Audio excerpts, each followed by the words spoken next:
तो जैसे कि दोस्तों मैंने आपको कुछ समय पहले एक अपडेट दी थी कि जल्दी ही आपकी DSSB के अंतर्गत एक बम्पर भर्ती जो है वो देखने को मिलेंगी, जिसमें कुछ बच्चे एग्री थे, जो कि ज्यादातर एग्री थे, और कुछ बच्चे डिसएग्री थे, जो कि हर समय होता ही है, क्योंकि हर सिक्के के दो पहलू होते हैं, कोई दिक्कत नहीं होती उस चीज के। और वैसे भी थोड़ी बहुत एग्री और डिसएग्री होना चाहिए, ताकि दूसरे वाले को भी अपने आप को और बेहतर करने का मौका मिल सके, अपने आप को और ज्यादा एनहेंस करने का मौका मिल सके। ओके, तो उसी के रिगार्डिंग थोड़ी सी आपकी और बेटर इंफॉर्मेशन निकल कर आई है, अलग अलग जगह पर आपको अपडेट देखने को मिल भी गई होगी, लेकिन आज हम बात करेंगे कि किस किस वैकेंसीज में कितनी कितनी पोस्ट देखने को मिल सकती है, और ये जो पोस्ट है वो कब तक देखने को मिल सकती है, उसकी अप्रोक्सीमेटली डेट देखेंगे, और इसकी एलिजिबिलिटी क्राइटेरिया क्या है। ठीक है, तो जैसे कि दोस्तों मैंने आपको लास्ट वीडियो में अपडेट करा था कि DSSB के अंतर्गत जो Delhi subordinate service selection board है, जो दिल्ली के अंतर्गत एग्जाम कंडक्ट कराकर सरकारी टीचर्स व अलग अलग पोस्टों के लिए वैकेंसीज निकालती है और पेपर भी कंडक्ट कराती है, उसमें नॉन टीचिंग पोस्ट के लिए अलग अलग प्रकार की वैकेंसीज निकली हुई है। जैसे कि आप ये देख सकते हो, ये सारी की सारी क्या है, नॉन टीचिंग है, यहीं पर ही आपकी टीचिंग की भी पोस्ट देखने को मिलती है। ठीक है, तो इसके अकॉर्डिंग आपको मैंने पहले ही बोला था कि पहले नॉन टीचिंग देखने को मिलेगा, फिर टीचिंग पोस्ट आपको देखने को मिलेंगी।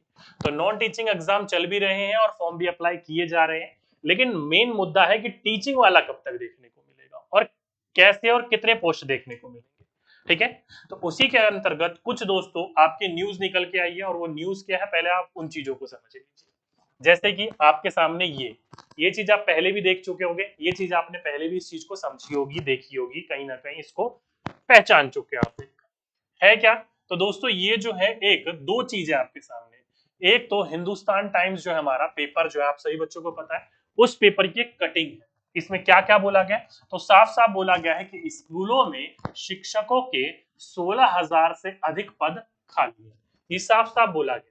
अगर आप जब डिटेल में पढ़ते हो तो आपको यहाँ पर लिखा रहता है कि कुल जो रिक्त पद हैं वो 16,546 है। कितने हैं, 16,546 है, जिसमें करीबन करीबन 3 पद जो हैं वो लाइब्रेरियन के हैं। लाइब्रेरियन जो लाइब्रेरी वाले होते हैं उनके हैं 3 पद। कितने, 3 पद है, और बाकी अगले कुछ और इन चीजों के बारे में लिखा गया है। वहीं पर ही दोस्तों नीचे आओगे तो यहाँ पर न्यायालय ने, किसने, हमारा जो न्यायालय है उसने ये कहा है कि आने वाले 4 हफ्तों में, कब, आने वाले 4 हफ्तों के भीतर ही भीतर आपको इसके लिए वैकेंसीज लानी पड़ेगी, नहीं तो आपके ऊपर 25,000 तक का जुर्माना लगाया जाएगा। किसके ऊपर, DOE के ऊपर। ध्यान रखिएगा, ये बात करी गई है कि विद इन 4 वीक्स के अंतर्गत आपको ये पोस्ट लानी पड़ेगी, नहीं तो आपके पास 25,000 तक का जुर्माना होगा। और मामले की अगली जो सुनवाई की बात करी गई है वो 23 मई की बात करी गई है। किसकी, 23 मई की। तो देखो दोस्तों, जनवरी फरवरी मार्च तो चल ही रहा है, अप्रैल और मई है, ठीक है, जिसे आप मई भी बोलते हो। तो अगली जो सुनवाई है वो 23 मई की बात करी गई है। तो 4 हफ्ते का टाइम दिया गया और 23 मई को सुनवाई ही होगी। तो अप्रोक्सीमेटली ये मानकर चलिए इसमें 4 हफ्ते भी गुजर जाएंगे, और गुजरने के बाद 1 हफ्ता एक्स्ट्रा मिल जाएगा, और सुनवाई में न्यायालय के पास मेन पॉजिटिव पॉइंट रहेगा। तो यहां से आपको ये पता चला कि जब भी आपका ये जो भी न्यूज देखने को मिल रही है आने वाले 1.5 महीने के अंतर्गत देखने को मिलेगी, 23 मई से पहले पहले कुछ आपको देखने को मिलेगा। ठीक है, इसमें जो पोस्ट बताई गई है कि कुल जो टीचर की क्षमताएं हैं स्कूलों के अंतर्गत वो होनी चाहिए 53,933, लेकिन अभी इसमें खाली कितनी है, तो 16,546 पद खाली है। तो 16,546 जो पद खाली है, जिसमें 3 पोस्ट इन्होंने लाइब्रेरियन की साफ साफ यहाँ पर बता दी है, लेकिन बाकी पोस्ट कौन कौन सी है, तो बाकी पोस्ट दोस्तों ये खाली है। देखो पूरा का पूरा पर्चा दिया गया है, और ये कहां से लाया किस तरीके से लाया वो भी मैं आपको बताऊंगा। ठीक, पहले पोस्ट देख लो। देखो दोस्तों, सबसे ज्यादा जो बच्चे इंतजार करते हैं वो इसका इंतजार करते हैं, किसका, असिस्टेंट टीचर, जिसे आप क्या बोलते हो, PRT बोलते हो। क्या बोलते हो, PRT बोलते हो।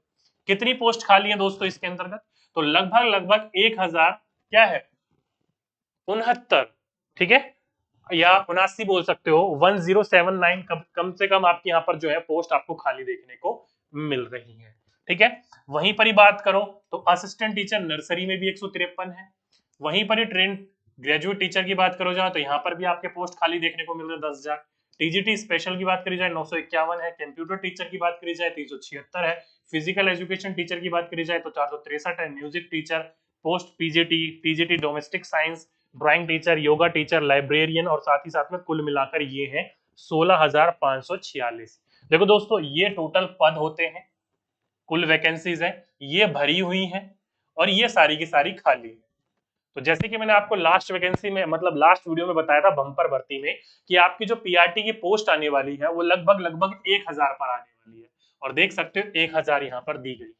ठीक है, तो इससे आपको ये पता चल जाता है कि ये 16,546 पद जो है वो अभी खाली है और आने वाले 23 मई तक इसकी सुनवाई हो जाएगी।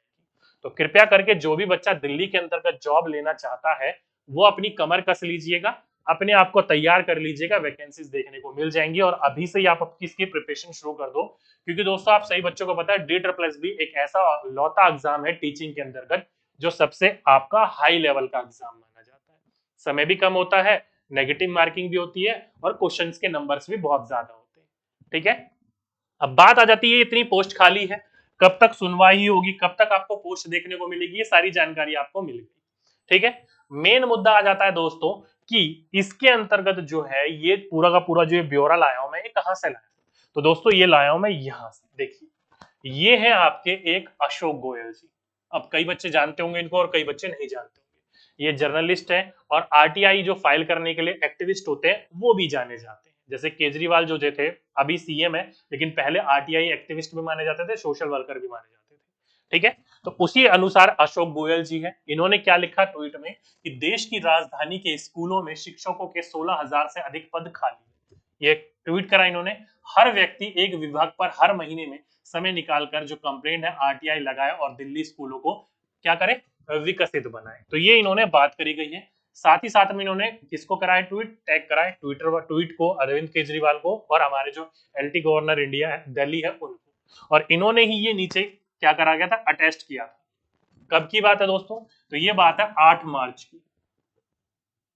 कब की बात है? ये 8 मार्च की बात है और यही चीज मैं अभी आपको अच्छे तरीके से एक्सप्लेन कर रहा था। इन्होंने आरटीआई फाइल करके ये चेक करा था। ये कब की बात थी? तो 1/3/2023 की बात थी। ठीक, उम्मीद करता हूं ये चीज आपको पता चल गई होगी कहां से किस तरीके से क्या क्या देखने को मिला। ओके, बात हो गई वैकेंसीज जो है ये कब तक देखने को मिल जाएंगी। तो कमर कस लो दोस्तों, 23 मई को जो है इसकी सुनवाई है। तो जो भी आपको इंफॉर्मेशन देखने को मिलेगी DSSB से, इससे पहले ही देखने को मिलेगी ताकि इनके ऊपर 25,000 का जो जुर्माना है वो ना लगे।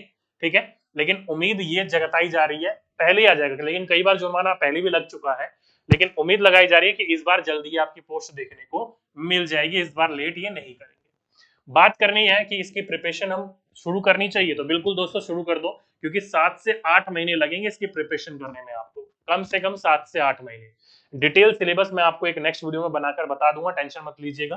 तो तैयारी जोन जोन सा बच्चा करना चाहता है वो कर सकता है, अभी से ही शुरुआत कर दीजिएगा। ठीक है, अब मेन मुद्दा आ जाता है कि इसके अंतर्गत कौन कौन फॉर्म भर सकता है, एलिजिबल कौन है। तो पहले इसकी क्वालिफिकेशन चेक कर लो आप सारे के सारे बच्चे, जो बच्चा इसके अंतर्गत है हुआ वो इसके लिए एलिजिबल माना जाएगा। क्या है?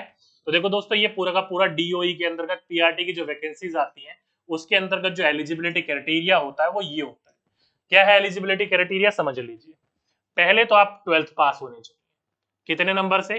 50% मार्क्स से 12th पास। कोई भी स्टेट, यूपी, बिहार, राजस्थान, कहीं का भी हो, पूरे इंडिया का फॉर्म भर सकता है। ठीक है, तो पहले आप 12th पास होने चाहिए कम से कम 50% मार्क्स से, और बाकी जो बच्चे हैं उनमें 5% का रिलैक्सेशन मिलता है।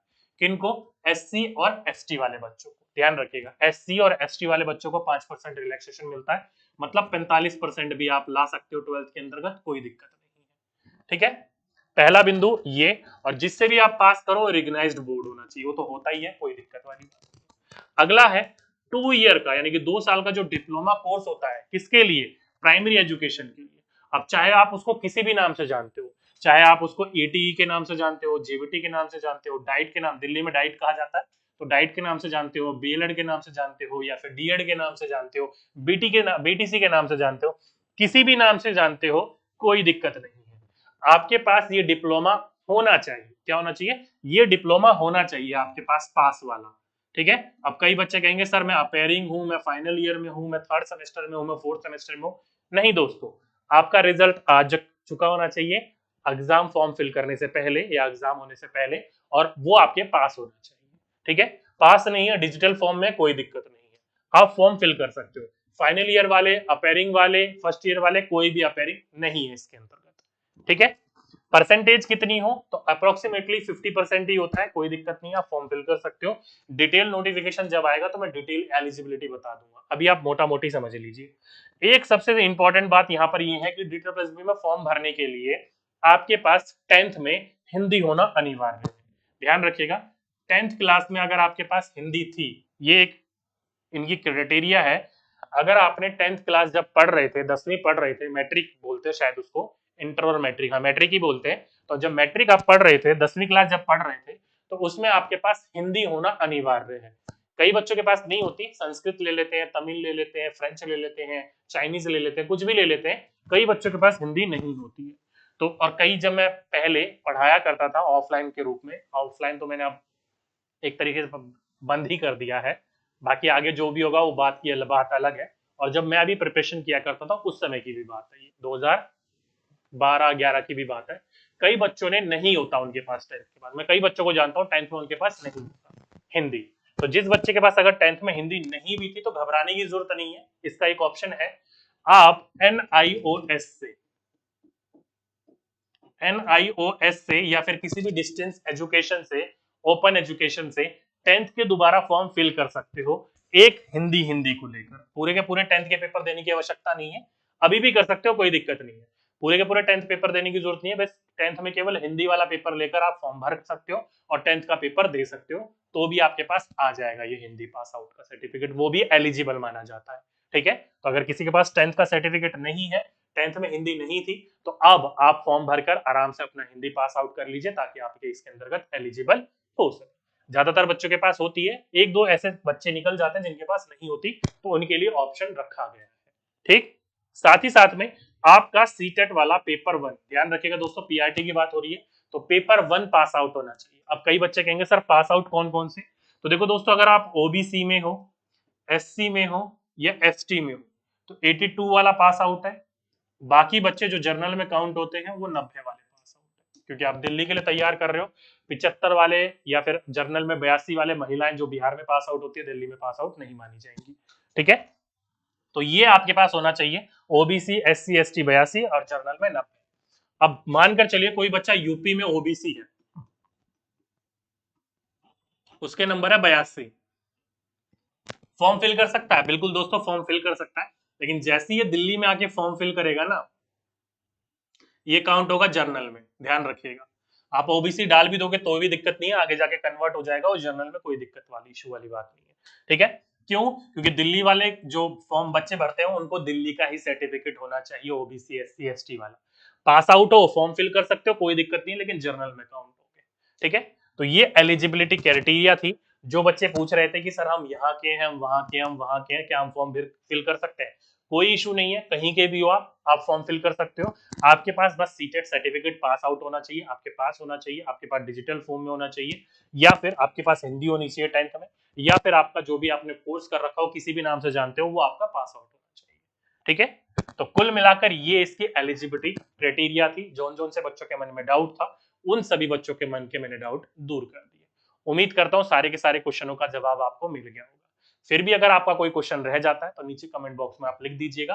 अगर आपके कम कमेंट हुए तो मैं वही रिप्लाई कर दूंगा, नहीं ज्यादा हुए तो एक सेपरेटेड वीडियो बना दूंगा। ठीक है, एलिजिबिलिटी तो मैंने बता दी, डिटेल में मैं आपको जब बता दूंगा, जब 1 महीने के अंदर अंदर कहीं नोटिफिकेशन देखने को मिलेगा, तब मैं आपको डिटेल में नोटिफिकेशन में बता दूंगा। और साथ ही साथ में एज रिलैक्सेशन क्या है, पहले कुछ और थी अब कुछ और है, कम कर दी गई है, लेकिन जैसे भी नोटिफिकेशन आएगा जब भी पता चल पाएगा उसके फुल एंड फाइनल में। सिलेबस क्या है, बेस्ट बुक क्या है, कैसे तैयारी करनी है, वो सारी की सारी वीडियो में बनाते हुए चलूंगा, आपको गाइड करते हुए चलूंगा। ठीक है, ताकि आप लोग प्रिपेयर हो सके, ताकि आप लोग तैयार हो सके आने वाले एग्जाम के लिए। ठीक, चलिए, तो ये थी दोस्तों आप सभी बच्चों के लिए एक छोटी सी वीडियो, एक छोटा सा गाइडेंस सेशन। उम्मीद करता हूँ सभी बच्चों को सारी चीजें समझ में आ गई होंगी। तो आज के लिए, अभी के लिए दोस्तों बस इतना ही। आपसे फिर मुलाकात होगी एक नेक्स्ट वीडियो में, एक नेक्स्ट टॉपिक के साथ। जब तक के लिए सभी बच्चों को धन्यवाद।